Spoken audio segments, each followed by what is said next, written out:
I'm Kurt Farquhar, and I'm proud to be a part of the BMI family. I heard music and melodies in my head since I was 3 or 4 years old. I remember swinging on a swing in Altgeld Gardens on the south side of Chicago, and that was my first recollection of a melody. I remember it's something that stayed in my head, and I used to sing all the time. Actually used it in an episode of a show that my big brother produced, Kurt Farquhar. That's the earliest things that I remember.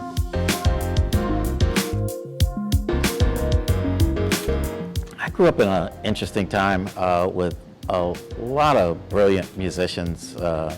There are a lot of guys I think that are way more talented than me. I went to high school with Angus Thomas, who played with Miles Davis, Darryl Jones, who played with Miles Davis, Sting, Madonna, and has been the bass player for the Rolling Stones since 1992.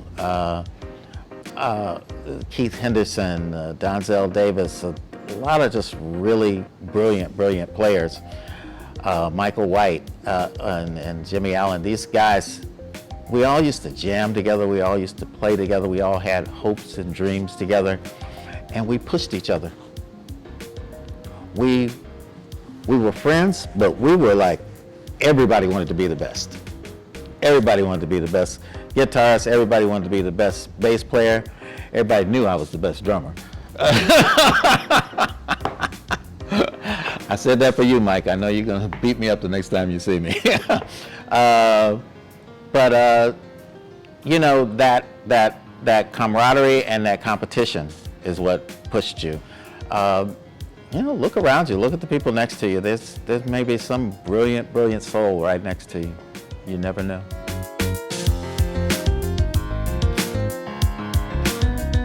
I can tell you, the most memorable thing about Perfect Matches, it was just a crazy schedule.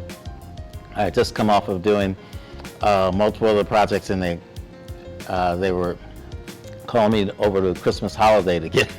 So yeah, you're gonna have to get started now. And most memorable thing about it was how intense the schedule was at that moment. But I think since I come out of television, they probably called the right person, because in general we're on crazy schedules every week. This was particularly intense, but we got it all done, and it was. I became very proud of my team and what we were able to accomplish in such a short period of time. It was a great time to work on.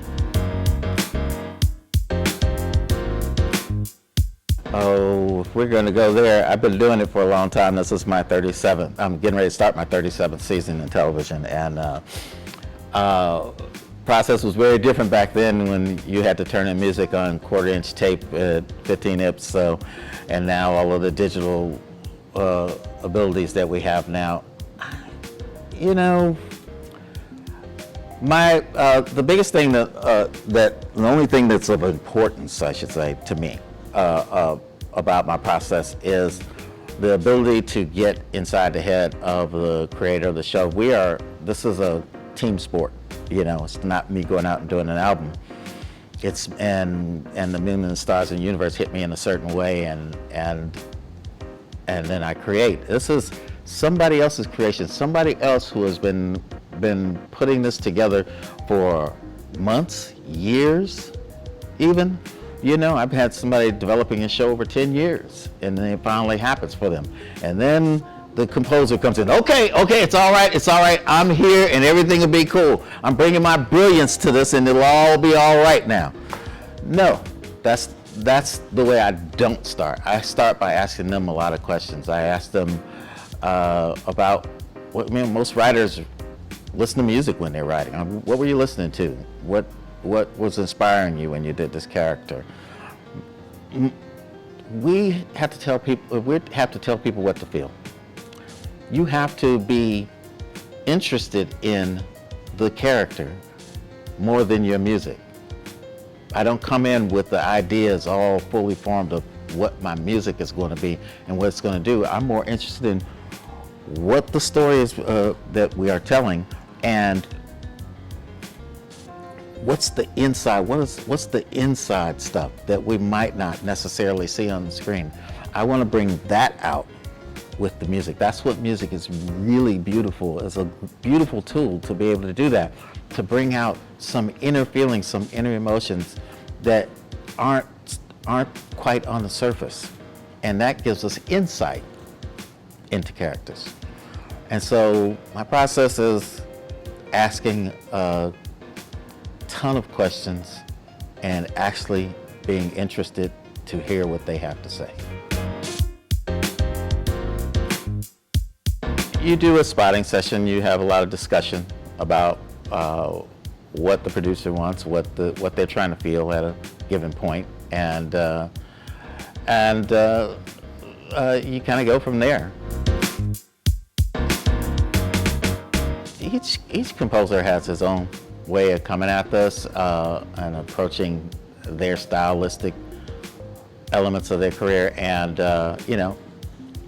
some people have a sound, and you hire them for their sound. They bring that sound to a particular show or film, and then there's people that they sound different every time you hear them, and one isn't better than the other, kids. It's not a competition in that way. It's just a choice of what fits you. I mean, I liked David Bowie. He was a big influence on me. But David Bowie, from the beginning of his career to a quarter of the way through his career to halfway through his career to the end, was constantly evolving. You couldn't possibly believe that the David Bowie of the early 70s would be doing dance music in the early 80s. You would never have called that one. Never. And that's the beauty of music. That's the beauty of how he approached it as an artist. I've always been attracted to that, so I kind of wake up and say, well, who are we going to be today? You know, the film that I'm working on now sounds nothing like film that I worked on a few months ago. I, again, listen to my producers, the creators of the show, and by asking questions and being interested in actually achieving what they're saying to you, you find that